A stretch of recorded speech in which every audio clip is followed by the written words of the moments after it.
Thinking about possibly heading over to Detroit, Michigan? Wait up, let's think this through. Could be a solid yes, could be a hard no. It really hinges on what you're after, your personal style, and what you vibe with. Detroit could be totally your thing, or maybe not. Are you up for a deep dive into what Detroit's all about? Let's kick this into gear. All right, let's talk Detroit. One big reason you might want to hit the brakes on moving here, it's still finding its feet. Detroit is buzzing with changes, new developments, and a whole lot of potential. It's the birthplace of techno music. Imagine those sick beats. If you're looking for a city that's got everything neatly in place, all mapped out and settled, Detroit might not hit that mark for you. It's on a path to something great, but it's not quite there yet. Here's a fact to ponder. Detroit's population has seen a major decline over the past decade, from over 1 million folks in 1990 to around 670,000 today. Rising living costs are a big factor, driving some people to say, this is too much, I'm heading somewhere more affordable. When the rent skyrockets, it's natural for people to look for cheaper pastures, right? Think of Detroit as a cake that's still baking.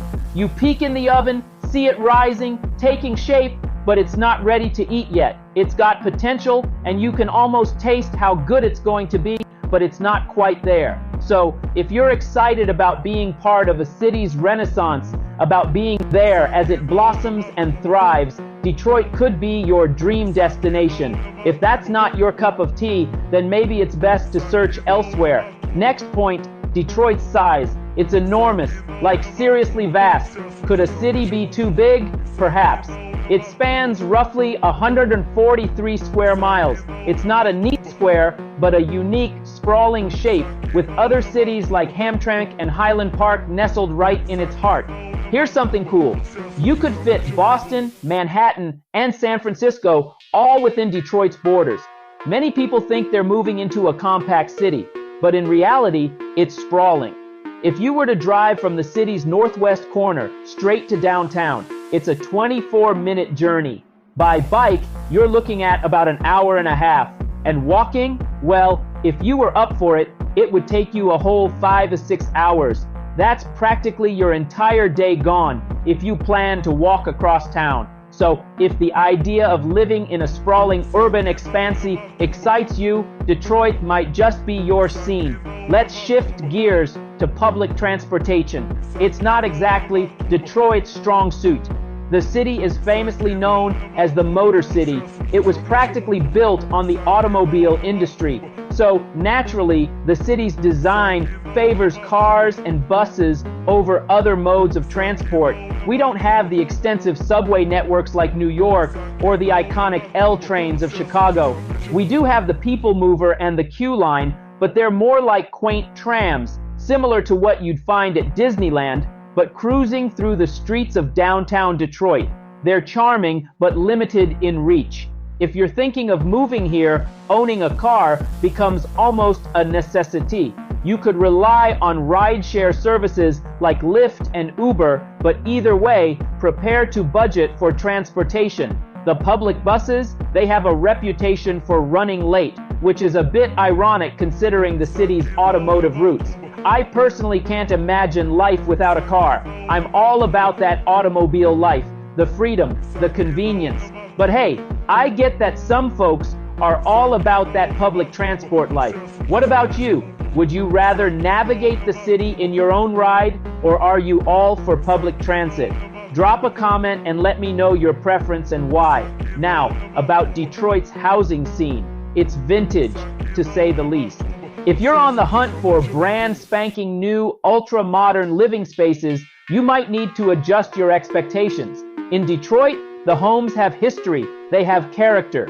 On average, a house here will set you back about $53,000. But remember, this city isn't a one-size-fits-all kind of place. It's huge and diverse. There are teeny homes, gigantic ones, and everything in between. Dreaming of snatching a historic mansion for next to nothing. Well, those days are gone. Nowadays, finding a budget-friendly, massive old house in Detroit is like finding a needle in a haystack. There was a time, believe it or not, when you could buy a house in Detroit for just $1. Of course, it needed a ton of work, but still, $1. Those deals are history now. While it may not be as pricey as some other cities like Novi and Northville, Detroit's cost of living is definitely on the rise. So, if you spot a killer deal, jump on it. Lock it down, fix it up, make it your own, or don't. That's the whole point of this exploration, right? Another thing to consider, taxes in Detroit. They're on the higher side. Sure, you might find the cost of living generally lower than in many other U.S. cities, but don't be fooled by the average home cost. Taxes here pack a punch. Take an area like Livonia, for example. I've talked about this in other videos. I'll link them for you. Say you have a home with a taxable value of $150,000. In Livonia, you'd be shelling out around $6,000 in taxes. In Detroit, that number jumps to over $10,000. And the city services? Well, that's a whole other conversation. We can't talk Detroit without touching on crime. It's a topic that comes up, no doubt. First thing people often ask about moving to Michigan is Detroit safe? Look, every city has its share of crime. I don't think there's a place out there completely free of it. But in a city as big as Detroit, which, remember, can fit multiple other cities within its borders, crime rates can vary widely. If you're looking for the safest spots in Detroit, I'll drop a link in the description below to a site that tracks crime stats down to the neighborhood level. Crime trends shift all the time, so it's hard to pin down a definitive answer on safety. All right, let's talk about the overwhelming abundance of things to do in Detroit. If you're anything like me, having too many options can be a bit much. We've got casinos, museums, bars, and a ridiculous number of restaurants, over 300 to be precise. You could literally dine at a new spot every day for almost a year. But then, where to for the remaining 65 days? Maybe a quick stop at McDonald's? Listing every eatery in Detroit would be insane. I'll link you to a site that highlights some of the top dining spots. Personally, I'm all for having just a few options. Tell me where we're eating, and I'm good.